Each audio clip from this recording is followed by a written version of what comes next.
ನಾನು ಎಲ್ಲಾದನ್ನು ಕರೆಕ್ಟ್ ಆಗಿ ಫಾಲೋ ಮಾಡ್ತಾ ಇದ್ದೀನಿ, ಆದ್ರೂ ಯಾಕೋ ನಂದು weight loss ಆಗ್ತಿಲ್ಲ ಅಂತ ಯೋಚನೆ ಮಾಡ್ತಿದ್ದೀರಾ. ಆದ್ರೆ ಮೇ ಬಿ ಅದಕ್ಕೆ ಒಂದು ರೀಸನ್ ಸ್ಟ್ರೆಸ್ ಆಗಿರ್ಬೋದು.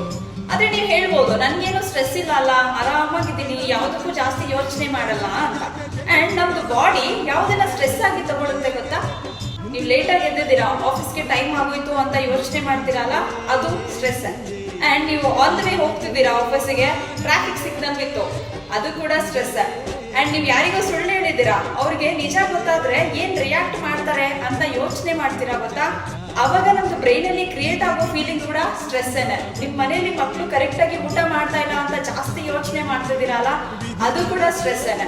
ಇನ್ಸ್ಟಾಗ್ರಾಮ್ ಅಥವಾ ಫೇಸ್ಬುಕ್ ಮತ್ತೆ ಯೂಟ್ಯೂಬ್ ಅಲ್ಲಿ ವಿಡಿಯೋಸ್ ನ ಅಪ್ಲೋಡ್ ಮಾಡಿ ಅದಕ್ಕೆ ಎಷ್ಟು ಜನ ಕಮೆಂಟ್ ಮಾಡಿದ್ರು, ಎಷ್ಟು ಜನ ಲೈಕ್ ಮಾಡಿದ್ದಾರೆ ಅಂತ ಸ್ಕ್ರೋಲ್ ಮಾಡಿ ನೋಡ್ತಿರ್ತೀರಾ ಗೊತ್ತಾ? ಅದು ಕೂಡ ಸ್ಟ್ರೆಸ್ ಏನೆ. ಅಂಡ್ ನೀವು ನಿದ್ದೆ ಮಾಡುವಾಗ ನಿಮ್ಗೆ ಸ್ಲೀಪ್ ಡಿಸ್ಟರ್ಬ್ ಆಗ್ತದೆ ಅಂತ ಹೇಳಿ, ಅವಾಗ ಕೂಡ ನಮ್ದು ಬ್ರೈನ್ ಅಲ್ಲಿ ಕ್ರಿಯೇಟ್ ಆಗೋ ಫೀಲಿಂಗ್ ಸ್ಟ್ರೆಸ್. ಸೊ ಯಾವುದೇ ವಿಚಾರಕ್ಕಾಗ್ಲಿ ನೀವು ಸ್ಟ್ರೆಸ್ ಮಾಡ್ಕೊಳ್ಳೋದು ಅಥವಾ ಮಾಡ್ಕೊಳ್ಳದೆ ಇರೋದು ನಿಮ್ಮ ಕೈಯಲ್ಲೇ ಇದೆ. So don't get stressed. ಇದೇ ರೀತಿ ವಿಡಿಯೋಸ್ಗಾಗಿ ನನ್ನ ಫಾಲೋ ಮಾಡೋದು ಮರಿಬೇಡಿ.